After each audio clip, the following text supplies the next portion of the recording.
愛のエネルギーって本当にすごいんですよ。それをどこに向けるかだと思います。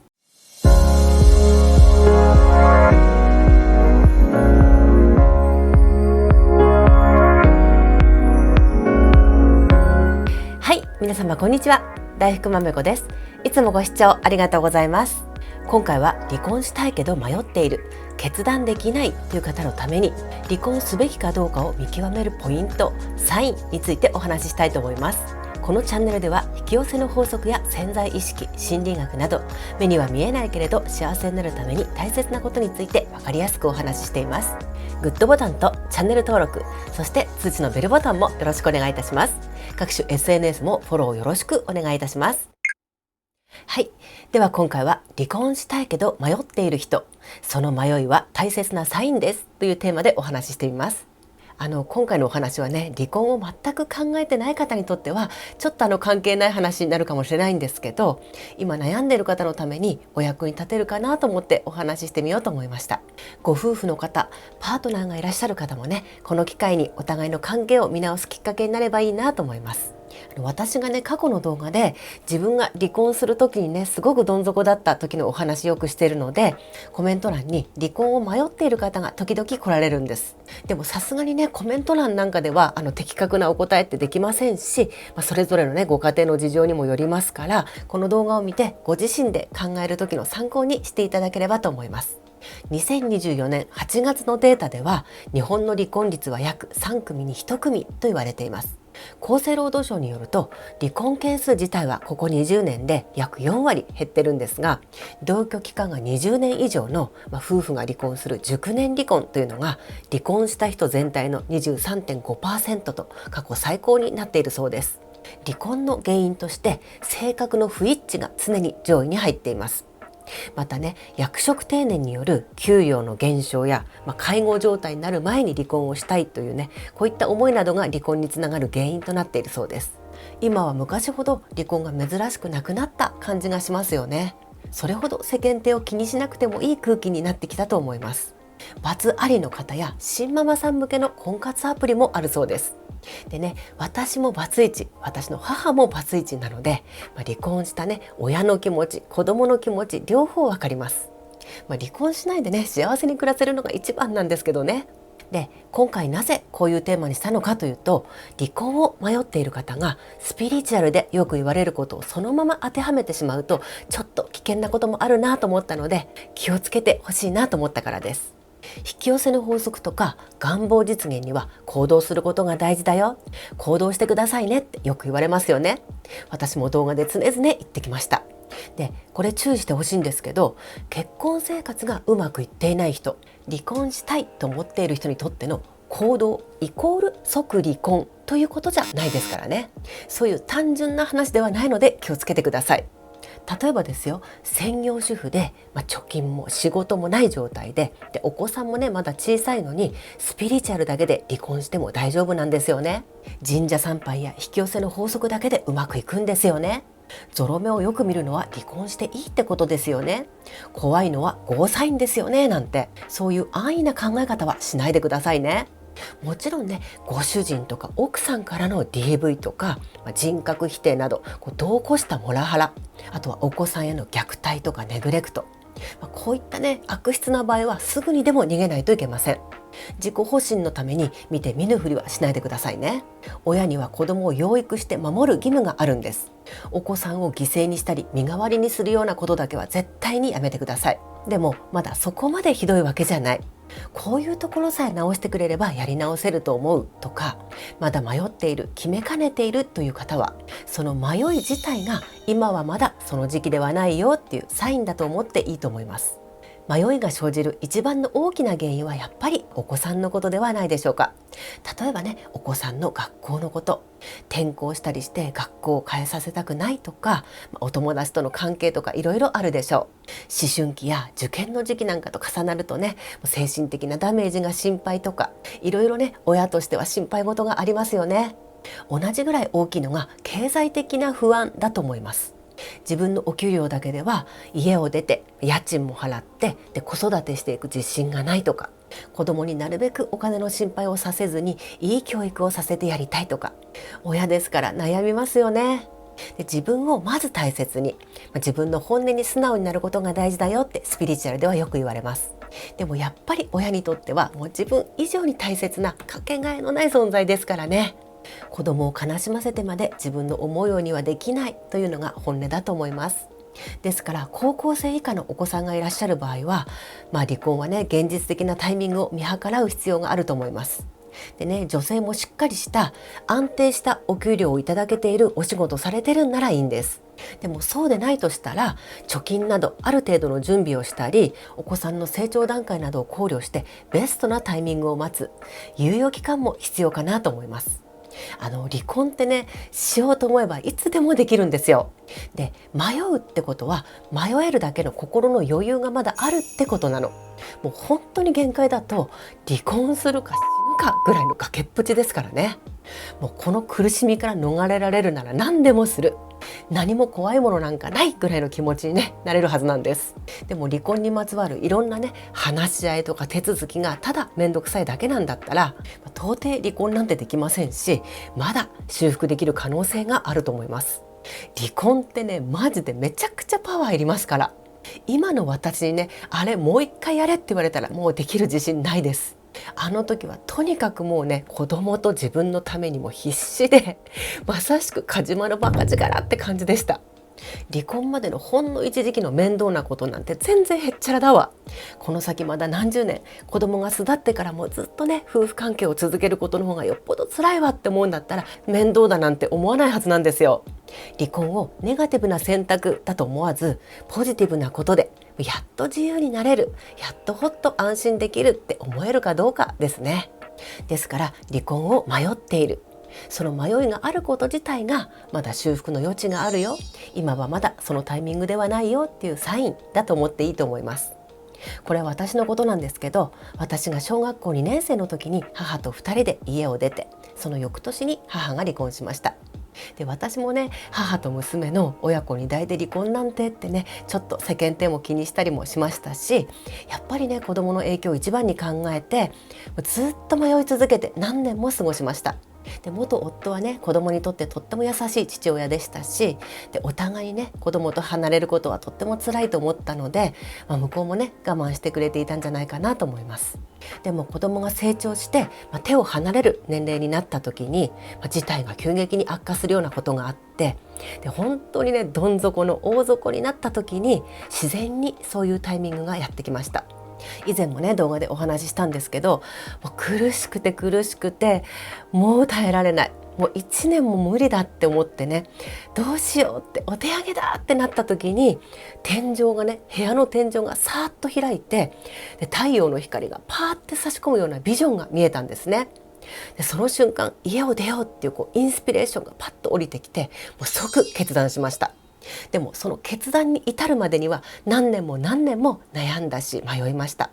でその何年もの間、もちろんお互いに我慢したり、時には幸せな時もあって、で長い年月がかかりましたけど、今振り返ってみても私は必要な期間だったなって思います。でもっと早く離婚すればよかったって私全く思いません。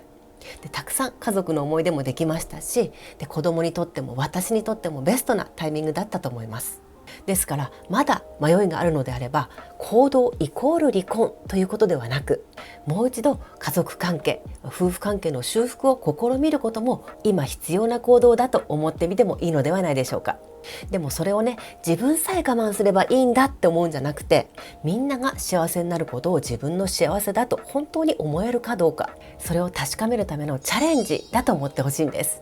夫婦仲が悪いとお子さんに影響が出ることもあります。お子さんに何か問題行動がないか、体に不調が出ていないか見てあげてください。もしかしたら自分は夫と離婚することで頭が最近ずっといっぱいだったけれど、子供の気持ちをちゃんと汲み取ってなかった、異変に気づけてなかったということもあるかもしれません。子供ってすごく敏感ですから、お母さんが笑顔でいないととっても辛いんですね。そして親が思う以上にお母さんのことを気にかけています。で、離婚するかしないかもうどっちでもいいから、お母さんにとにかく幸せでね、笑顔でいてほしいんですよ。そんな子供のために今できることは何か考えてみてほしいと思います。またスピリチュアル的に見て因果率というものもあって、親の作った因果が子供に出てしまうこともあるんです。自分たちの行動を顧みるきっかけにもなると思います。なんかね、スピリチュアルとか自己啓発系を学んでいるとね、さっさと思い切りよく離婚して、で自由になってザクザクお金を稼いで、でキラキラ女子になることが素敵なんだ、で新ママでもバリバリやってる人もいるのに、そうじゃない自分はいけてないんだ、決断できない自分はダメなんだって思っちゃう人もいると思います。でも離婚がいいかどうかってね、その人次第だし、結果論なんですよ。これで良かったんだって思えるようにしていくことが大事なんです。ですから、人は人、自分は自分でいいんですよ。魂レベルの幸せってね、そういう表面的なことではないんです。自分のために、子供のために、家族のためにね、夫婦の関係をもう一度見直して、自分にも悪いところがあったなって反省したり、関係を修復するための努力をすることだって素晴らしい経験と学びですしね、とっても難しいチャレンジだと思います。ちゃんと自分軸があってね、でキラキラして尊くて立派な行動なんです。先ほども言いましたけど、離婚するのはいつだってできます。でもね、その前にやれること全部やって、それでもやっぱりダメだったってなればね、その時に離婚すればいいと思います。やること全部やったって思えれば、迷いもなくなりますし、後悔もしません。ただね、問答無用ですぐにでも離婚した方がいいこともありますよ。先ほども言ったように、自分や子供に対して DV やモラハラがひどい場合、子供の世話をちゃんとしない、無視、無関心、人格否定や性暴力など、あなたやお子さんの尊厳を傷つけるような相手からはすぐにでも離れた方がいいと私は思います。それでも経済的な理由だけで離れられないっていう場合はね、自分のことも子供のこともね、未来を見ていませんし、で自分たちをね、信じず見放して傷つけていることになると思います。そういう意味では相手と同じ波動になっちゃってるんです。自分がその状況を引き寄せてしまってるんですね。浮気とか借金ならまだなんとかなる余地はあると思います。浮気やお金のトラブルはほとんどが愛情不足が原因だと思います。これは配偶者からの愛情というよりも、自分が子供の頃にね、親から望む愛情を受けられなかった、こういった寂しさや愛情不足が原因のことが多いんです。そしてこれはする側、される側にも当てはまります。ですから、その根本的な部分をね、しっかり話し合って、そしてお互いに修復するために協力し合うことができれば、自然と落ち着いてトラブルが解消できることが多いです。ですから、離婚したいと思いつつも、まだ心のどこかでね、ご主人にこういうところさえ直してくれたらなって期待があるのだとしたら、まだ愛の火がね、完全に消えていないということだと思います。少しでも、ほんの小さな種火でも残っていれば、大きくすることはできると思います。愛と情と執着、この見分けはね、なかなかつきにくいんですけど、まだ愛情が残っているんだとしたら、きっとできると思います。愛のエネルギーって本当にすごいんですよ。それをどこに向けるかだと思います。まずは自分のため、そして子供のため、そして夫婦関係を改善することに向けてみましょう。まだ未来に明るさや希望を見出すことができるなら、今は改善するためにきっとできることがあるはずです。猶予期間を決めて努力してみるのもいいと思います。これ、自己犠牲じゃなくてチャレンジだって思えるかどうかが大事ですよ。1年なら1年、腹をくくって自分の行動をこれまでと変えてみてください。具体的な例を挙げてみましょう。おはよう、おやすみ、いってらっしゃい、お疲れ様などの言葉を相手にかける。小さなことでも相手がしてくれていることにありがとう、助かるよと感謝の気持ちを伝えてみる。相手のいいところを見つけて言葉にして褒める。軽く触れたり、肩を揉んであげたり、スキンシップを心がける。今まで我慢して自分で全部やっていたことを相手にお願いしてやってもらう。そして感謝を伝える。意見が食い違った時に、どうしてあなたはこうしてくれないのと責めるのではなく、夫婦仲を改善したいという気持ちを伝えて、こうしてみようよ、こうしてほしいと提案してみる。相手の興味のあること、趣味などを一緒にやってみる。または話を聞いてみる。2人だけで出かけたり、共通の趣味を持つ。子供に対して配偶者の悪口を言わない。また子供に相手のいいところを言って聞かせる。配偶者の好きな食事のメニューを優先して作るとか、家事を手伝うなど相手に歩み寄る行動をしてみる。これらのことを1年間やってみて、それでもお互いの気持ちが戻らないんだったら離婚してもいいんじゃないでしょうか。ここまでやってもダメならそれまでですよね。むしろやりきった感じゃないですか。すがすがしささえ感じると思います。迷いや後悔も全くなくなって、自分の精神レベルまでねすごく上がったのを感じると思います。ここ数年はね、卒婚なんて言葉も聞きますよね。一緒に家にいながら、または別居をしてね、実質的な夫婦関係は解消するんだけども、婚姻関係は維持し続けることだそうです。別居や仮面夫婦とちょっと違うのは、お互いのために納得して選択するかどうかですね。相手を尊重する気持ちが感じられます。これはお子さんが手を離れた熟年夫婦の方が多いそうで、お互いに必要があれば協力はし合うけれど、それぞれの時間とかね、食事や趣味など無理に合わせようとせずに、自由を尊重する関係だそうです。財産分与のことなどを考えて離婚せずに卒婚がいいなんてね思われる方もいると思うんですけど、お相手がね別の方と再婚を望まれた場合に離婚に発展するということもあるんですね。ですから気軽にできる卒婚と思っていたのにそんなはずじゃなかったってならないためにもね、経済的に自立できる用意はしておいた方がいいと思います。お仕事を見つけたり、あと自分の得意なことを生かしてね副業で稼いだり貯金をしたり、特に女性は経済力がないと身動きができず自由がなくなりロックされてしまいます。相手のことが嫌だからとりあえず飛び出せばいい、スピリチュアルでなんとかなるんでしょってもんではないです。お金の不安があるまま離婚をすると不安な状況をまた引き寄せてしまうので悪循環になりがちなんです。お子さんがまだ学生さんだとすれば学費がかかりますし、習い事などね、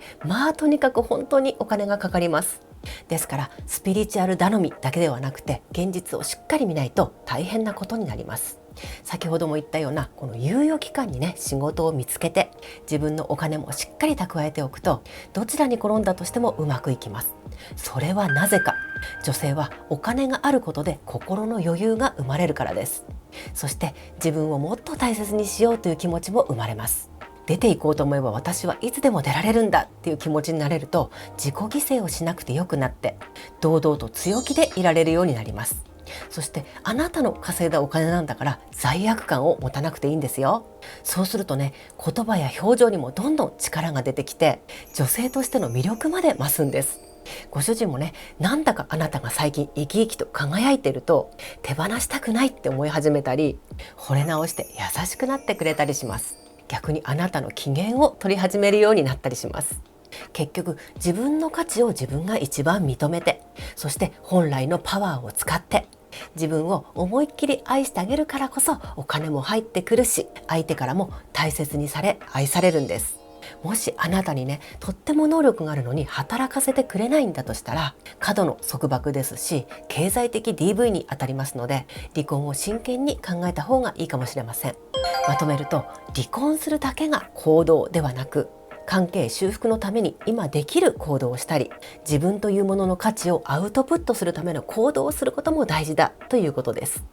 それでも関係が戻らなかった時、その時には自分への愛、また子供への愛で離婚を選ぶこともできる強さも身についているでしょう。そして自分が成長して波動が上がれば自然とお相手とのお別れが来ます。あなたは新しいステージへと一歩踏み出せるはずです。もしあなたの行動のおかげでお互いが成長して波動がまたぴったり合うようになれば、夫婦関係は自然と改善されているでしょう。ですからまだ迷いがあることをね、自分は決断力がない、行動できない自分はダメなんだなんて責めなくていいんですよ。せっかく縁あって結婚したお相手ですし、お子さんもいればね、ご家族が幸せになるのが一番なんです。お互いの自由も認め合って憎しみ合わない関係を作るために、離婚するのも勇気、しないのもまた勇気です。自分はどうしたいのか、何が幸せなのか、自分がお互いが幸せでもっと輝くために今できる行動は何か、たくさん迷っていっぱい悩んでいいんですよ。試行錯誤をしているこの時間もね、とっても大切な学びで経験で気づきなんです。悩み苦しんでいるこの時間もまた大切で尊いんです。焦らずに、まずは自分の本音にしっかり向き合って、それぞれのご夫婦に合った選択を考えてみてくださいね。はい、いかがだったでしょうか。なんかね、撮影中、後半でめっちゃ日差しが差し込んできて、なんか神様からエールをいただいているような感じがしませんか？今回は離婚を迷っている方のヒントになればということでお話ししてみました。皆さんが最高で最善の決断ができて、お子さんもみんなが幸せになれるように祈っておりますね。なお、引き続き離婚についての個人的なご相談、ご質問はコメント欄ではお受けしておりませんのでご了承ください。今回のお話が良かったと思われた方はグッドボタンとチャンネル登録、そして通知のベルボタンもよろしくお願いいたします。それではまた次回もお楽しみに。